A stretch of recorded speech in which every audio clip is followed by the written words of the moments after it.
가장 직접적으로 큰 피해를 입고 있는 것은 바로 기독교라고 생각합니다.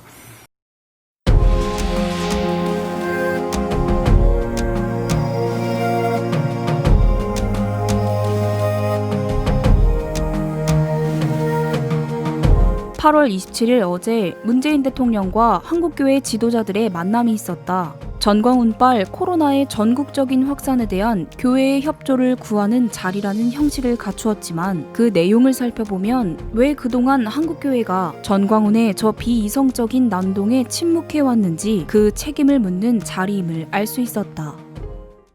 극히 일부의 몰상식이 한국교회 전체의 신망을 해치고 있습니다. 특히 특정 교회에서는 정부의 방역 방침을 거부하고 오히려 방해를 하면서 지금까지 확진자가 1000여 명에 육박하고 그 교회 교인들이 참가한 집회로 인한 그런 확진자도 거의 300명에 달하고 있습니다. 의도한 바가 아니라 하더라도 일이 이제 그쯤 됐으면 적어도 국민들에게 미안해하고 사과라도 해야 할 텐데 오히려 지금까지도 이 적반하장으로 음모설을 주장하면서 큰 소리를 치고 있고 여전히 정부의 방역 조치에 협력을 거부하고 있습니다. 도저히 상식으로는 이해할 수 없는 그런 일이 교회의 이름으로 일각에서 벌어지고 있습니다. 교회 예배자 중에서 감염자가 많이 나오게 돼서 참 죄송하게 생각합니다. 정부가 방역을 앞세워서 교회를 행정명령하고 또 교회는 정부 받침에 반발하는 것은 국민들께 매우 민망할 뿐입니다. 신앙을 생명같이 여기는 이들에게는 종교의 자유라고 하는 것은 목숨과 바꿀 수 없는 가치라고 봅니다. 정부 관계자들께서 교회와 사찰, 성당 같은 종교단체를 영업장이나 사업장 취급을 하지 않았으면 좋겠습니다. 종교의 자유를 너무 쉽게 공권력으로 제한할 수 있고 중단을 명령할 수 있다는 뜻으로 들려서 크게 놀랐습니다. 모든 자유에는 책임이 따르는 법인데 일부이기는 하지만 아직까지 계속되고 있는 한국교회의 무책임하고 비이성적인 행동이 대한민국 전체를 큰 위기에 빠뜨리고 있으니 이에 상응한 책임을 감당하는 모습을 보여달라는 대통령의 당부, 질타가 이어졌다.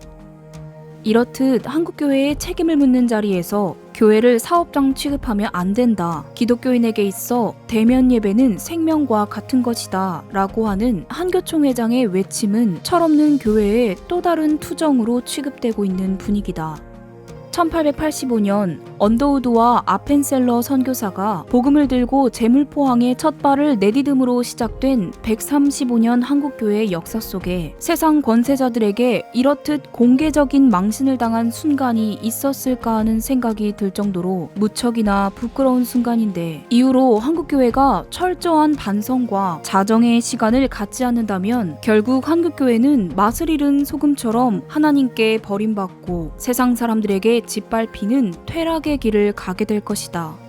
사도 베드로는 핍박과 고난이 많은 세상에서 살아가는 성도들을 향해 애매히 고난을 받아도 하나님을 생각함으로 슬픔을 참으면 이는 아름다우나 죄가 있어 매를 맞고 참으면 무슨 칭찬이 있으리오 라고 말씀하셨다.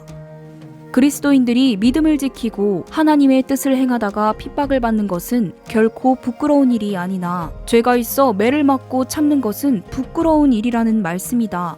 한마디로 요약한다면 그리스도인들은 핍박을 받아도 비난은 받지 말아야 한다는 말씀인 것이다. 현재 한국교회가 겪고 있는 이 부끄러운 상황은 죄가 혹은 잘못이 있어 매를 받는 비난, 그 이상도 그 이하도 아닌 것이다. 명백한 죄와 잘못이 있어 당하는 비난을 애매히 혹은 억울하게 고난을 받는 핍박으로 포장하는 순간부터 한국교회는 더 큰 심판의 나락으로 떨어질 수밖에 없는 것이다.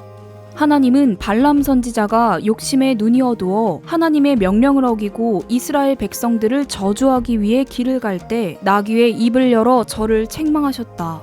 하지만 이런 책망에도 발람이 하나님의 뜻을 어기고 이스라엘 백성들을 저주의 길로 이끌었을 때 결국 하나님은 칼을 들어 발람을 쳐 죽이셨다.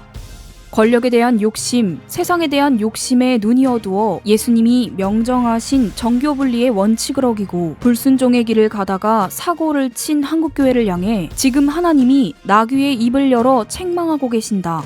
이런 책망을 듣고도 회개하지 않는다면 결국 한국교회도 칼의 심판을 받은 발람의 길을 가게 될 것이다.